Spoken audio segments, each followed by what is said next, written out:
자, 우리 골재에서 거기 조림률이다라고 하는 것이 나와요. 이렇게 조림 률이나 율이나 같은 거니까 보시고요. 얘를 우리가 보통 이제 FM이다라고 이렇게 표시하는데, 결론을 지어서 얘기하면 이 조림률이다라고 하는 것은 체가름 시험을 해요. 체가름 시험이라고 하는 것은 우리 앞에서 체라고 하는 걸 통했죠.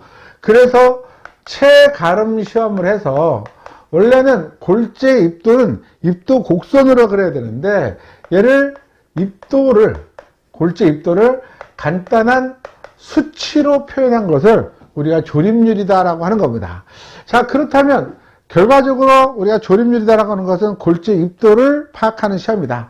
여기 체라고 하는 것이 있었고, 우리가 장골재다, 굵은골재다를 구분할 때 넘버 4번 채 5mm 채를 기준으로 한다 그랬죠. 우리가 이렇게 조림률에 사용되는 채는 챗내 크기가 80mm, 40mm, 20mm, 10mm, 5mm. 5mm가 뭐야 이게? 이게 넘버 4번 채가 되는 거죠. 2.5mm, 1.2mm, 그 다음에 0.6mm, 0.3mm, 8번, 16번, 그 다음에 30번, 50번. 그러면 둘, 넷, 여섯, 여덟, 아홉, 하나 더 와서 0.15mm까지 해서 총 10개의 채를 사용을 해요. 뭐 할 때? 조림률이라고 하는 걸 파악을 할 때. 그러면 여기가 채 눈의 크기가 크고 여기가 채 눈의 크기가 작죠? 그래서 채 10개의 채를 이렇게 쭉 늘어놓고, 이렇게 늘어놓은 상태, 이렇게 다 그리지 않겠습니다. 늘어놓은 상태에서 여기다가 골재를 딱 투입을 합니다. 골재를 투입을 하면 여기는 80mm니까 안 남고, 여기는 조금 남고, 여기 작은 골재 이렇게 남겠죠. 이렇게 크기가 큰 순서대로 쭉 남을 거예요. 맨 밑에 0.1를 통과하는 것들도 있을 거고. 그럼 조림률은 어떻게 계산하냐면, 이렇게 각 채에 남은 양을 퍼센테이지로 계산을 해요. 퍼센테이지로. 이 퍼센테이지를 합을 내는데, 그냥 합을 내는 것이 아니라 누계치를 냅니다. 누계치. 예를 들어서 제가 설명을 할게요. 여기가 5%, 여기가 10%, 15%, 20%, 25%. 남아 100% 넘어가는 거 아니죠?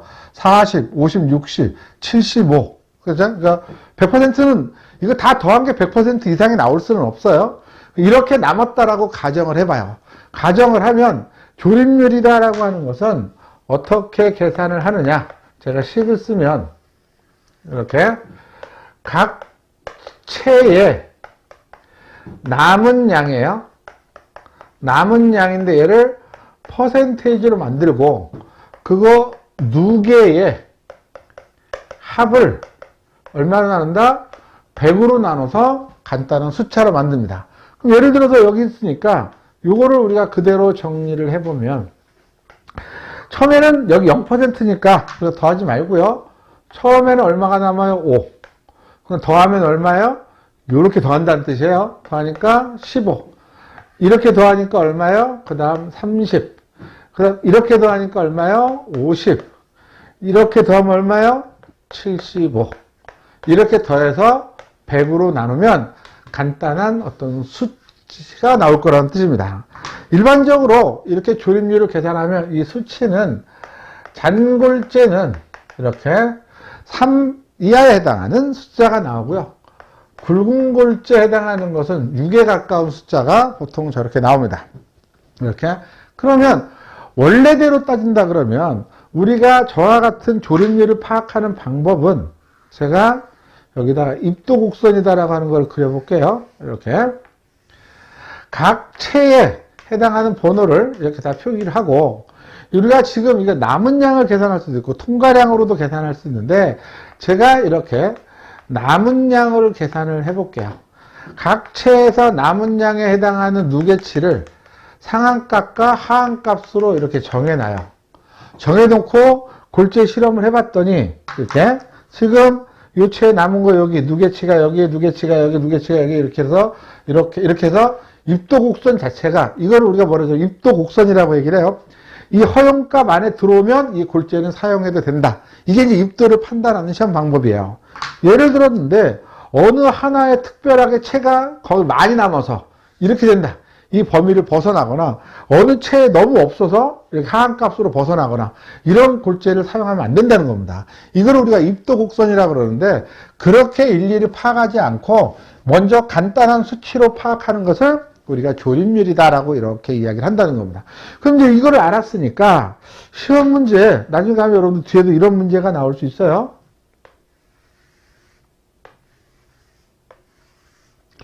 자, 여기는 체의 규격일 거고, 체 넘버가 쭉 써 있고, 여기에 이제 이렇게 통과량, 퍼센테이지 이렇게 줍니다.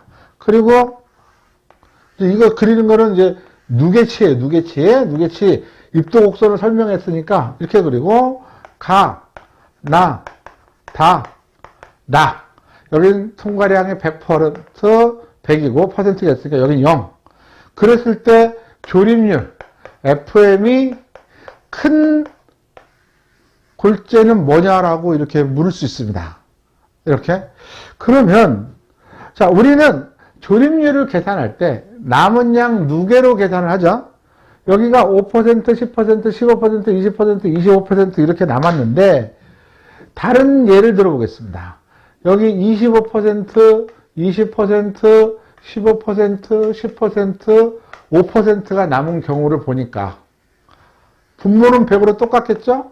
100으로 똑같고 처음에 남은 게 얼마예요? 25. 그 다음 남은 게 얼마예요? 45. 그 다음 남은 거를 보니까 50에 60이네요. 60. 그 다음 70. 그 다음 75. 요거 값만 갖고 나머지는 밑에가 다 크죠? 숫자가. 그러면 계산 하나 많아. 얘보다는 얘 숫자가 훨씬 더 크다라는 것을 알 수 있어요.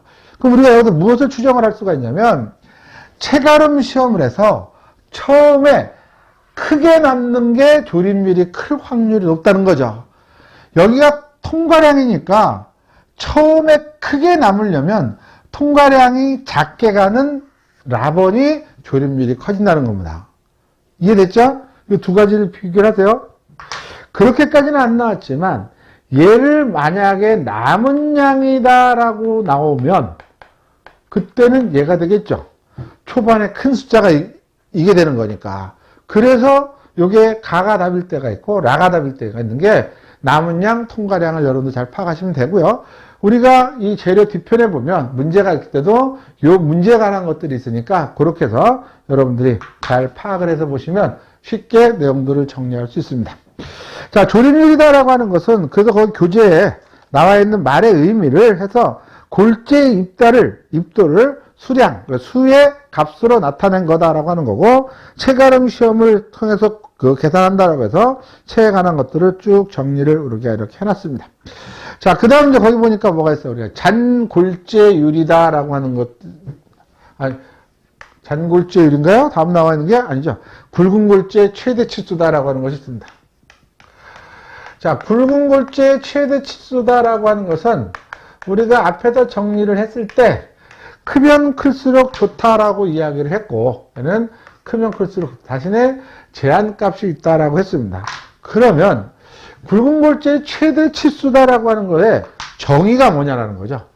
이 굵은 골재 최대 정의는 뭐냐? 사용하는 골재 중에서 가장 큰 거를 고르느냐? 그게 아닙니다. 얘도 보면 체가름 시험을 하는데 이때 사용되는 체하고는 달라요. 굵은 골재의 최대 치수를 판단하는 체가 별도로 있습니다. 그 체를 체가름 실험을 통해서 이번에는 중량으로 90% 이상 통과된 채 눈의 크기를 굵은 골재 최대 치수라고 합니다. 아, 조금 어렵죠? 이번에도 제가 여기에 똑같은 방법으로 체가름 시험을 한 결과치의 그래프를 그려보겠습니다. 이렇게 있고, 여기가 이제 채 크기가 될 거고, 여기는 이제 통과량이 될 겁니다.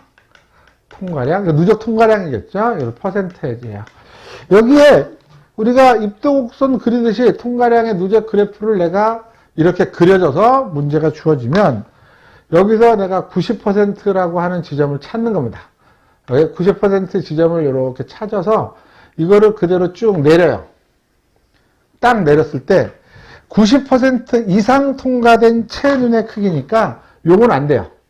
요건 안 되고 요 채의 크기가 뭐다? 굵은 골재의 최대 치수다라고 하는 겁니다.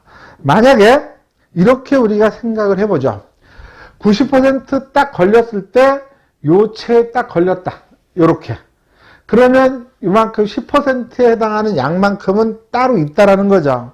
그러면 앞에서 예를 들어서 우리가 굵은 골재의 최대 치수가 25mm다라고 하면 콘크리트에 사용되는 굵은 골재는 25mm보다 큰 골재가 존재할 수 있다라는 겁니다. 몇 %까지? 10%까지 존재할 수 있다라는 거죠. 야, 우리가 이거를 파악을 할 때는 철근과 철근 사이에 콘크리트가 잘 충진되기 위해서 제재를 한 거고, 철근의 최소 간격을 따질 때도 25mm 굵은 골재보다 얘가 잘 빠져나가도록 만들기로 했는데, 얘보다 큰 골재가 10% 존재하면 나머지 재료 분리가 생길 거 아니냐? 아니죠. 그 골재가 10%니까 설령 그 골재가 여기 이렇게 남는다고 하더라도 이 옆으로, 앞뒤로 해서 여기에 골재들하고 콘크리트가 채워질 수 있다는 뜻이죠. 그래서 굵은 골재 최대 치수다라고 하는 것보다 큰 게 존재할 수 있다. 반드시 존재한다는 것은 아니에요. 90% 이상이 마지막 채 눈에 여기에 걸릴 수도 있어요. 여기에 마지막 채와 그 전체 사이에 걸리면 이게 되는 거니까, 그래서 굵은 골재의 최대 치수는 우리가 저렇게 중량으로 90% 이상 통과된 채 눈의 크기다라고 하는 거고요. 요거를 그래서 우리가 이렇게 정리를 합니다. 이렇게. 굵은 골재 최대 치수, 요거 교재 없으니까 요거는 기록을 해 놓으세요. 자, 우리가 보통 일반적인 콘크리트에 사용되는 굵은 골재 최대 치수는 20mm나 이렇게 25mm를 사용을 해요. 20mm, 25mm. 우리가 단면이 큰 경우 최대가 얼마라고 그랬어요? 40mm까지를 쓴다.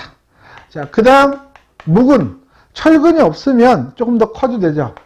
40mm까지를 써도 되는데, 예를 들어서 단면의 크기가 작은 경우에는 이게 안 돼요. 그래서 부재 단면 치수의 얼마? 4분의 1을 초과할 수 없습니다. 그래서 요 내용도 기억을 해 두시면 돼요. 그러니까 앞에서부터 제가 굵은 골재 최대 치수를 일반적으로 25mm 쓰고 맥시멈은 얼마다? 40이다라고 계속 설명드렸던 이유가 이런 표에 여러분들이 좀 더 친숙해지기 위해서 이렇게 설명을 드린 겁니다. 20mm 어디 한번 들어봤죠? 쇠석은 보통 20mm를 쓴다라고 얘기를 했으니까, 그래서 요거를 여러분들이 같이 기억을 해 두시기 바라요. 굉장히 중요한 얘기입니다. 자, 6번째로 가면 잔골재율이다라고 하는 것이 있습니다. 이건 앞에서 설명을 드렸죠. 이거는 우리가 잔골재하고 굵은 골재하고 분의 잔골재 곱하기 100. 얘는 중량의 비율이 아니라 무슨 비율? 부피의 비율이고, 이 잔골재율은 낮게, 즉 잔골재 사용량이 적게 들어갈 수 있는 방법으로 우리가 배합을 하는 것이 좋다라고 하는 것들을 여러분들이 기억을 해두시면 될 것 같습니다. 자, 이제 규제 보니까 마지막에 유해물이다라고 하는 것이 있죠. 유해는 아까 제가 불순물이다라고 하는 거에서 언뜻 설명을 드렸어요. 흙이나 석탄, 석면은 강도가 저하한다.